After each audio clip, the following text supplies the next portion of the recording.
Hello, everybody. How are you? Wow, a packed room today. Yes, ma'am. Last night, the Trump administration faced another example of judicial overreach. Using his full and proper legal authority, President Trump imposed universal tariffs and reciprocal tariffs on Liberation Day to address the extraordinary threat to our national security and economy posed by large and persistent annual U.S. goods trade deficits. The president's rationale for imposing these powerful tariffs was legally sound and grounded in common sense.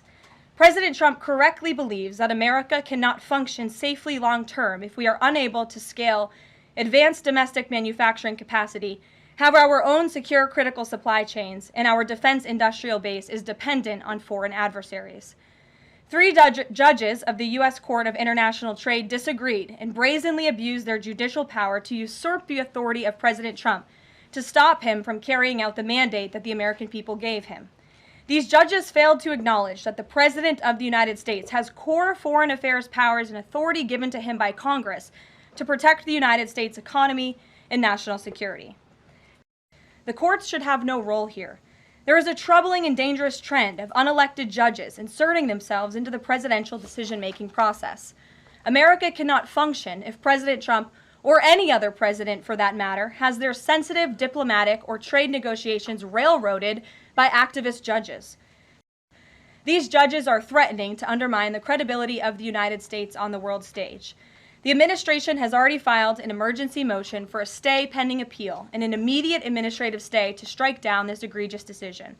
But ultimately, the Supreme Court must put an end to this for the sake of our Constitution and our country.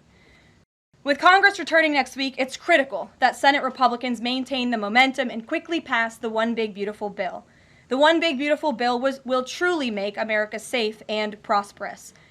But I can confirm that our ambassador for trade, Jamison Greer, already heard from countries around the world this morning who said they intend to continue with these negotiations. Peter. Thank you, Karoline.